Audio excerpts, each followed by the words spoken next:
Contenu, c'est un mot que j'aime pas beaucoup, mais on n'a pas encore trouvé mieux. C'est un mot qui est assez moche parce que contenu, ça veut dire que tu as un contenant, donc tu vois, un verre, un pichet, un truc, tu vois, et puis tu le remplis. Et puis c'est ça ton contenu. Alors déjà, ça pose des bases de mauvaise manière, je trouve. C'est-à-dire que t'as pas un espace à remplir et tu prends tout l'espace disponible et puis tu le stuffes de texte, tu vois, ou de vidéos ou d'images. C'est pas comme ça que ça marche. Et, euh, et puis en général, en plus, quand on monte une opération de communication et qu'on se dit « Ah, il nous faut du contenu, parce que pour le SEO, il nous faut du contenu, parce que sur les réseaux sociaux, il nous faut du contenu, parce qu'il nous faut un truc pour remplir le contenu, il vient en dernier, alors qu'il devrait venir en premier, et tu te retrouves donc ton contenant à le remplir avec de l'eau tiède, parce que tu n'as que ça, et il te reste que ça comme temps pour le faire. Le modèle pub, je le sais pour avoir beaucoup traîné dans plein de journaux différents, il s'essouffle. Pas que la pub est morte, elle continue à exister, mais les gens ils sont quand même allergiques, ou en tout cas ils se sont un peu blindés contre ça. Les annonceurs, ils utilisent maintenant des stratégies détournées qui s'appellent brand content pour faire passer leur communication pour de l'information.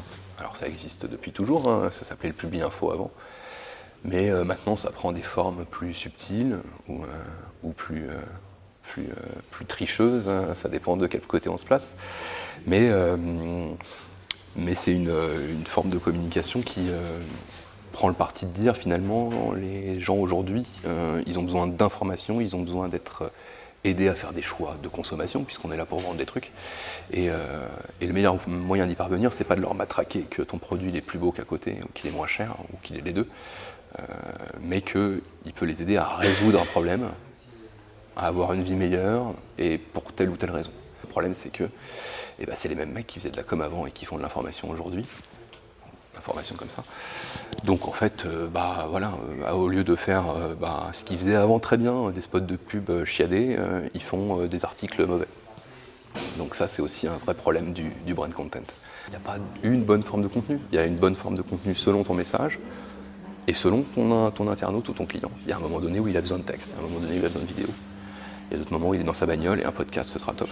Et puis il y a des moments où il va être dans les rayons d'un magasin et puis il va voir ton canapé et puis il va se dire il est chouette, il me plaît, mais peut-être qu'il rendra super moche dans mon intérieur.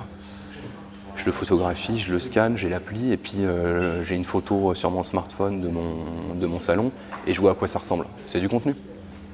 Et c'est la bonne forme.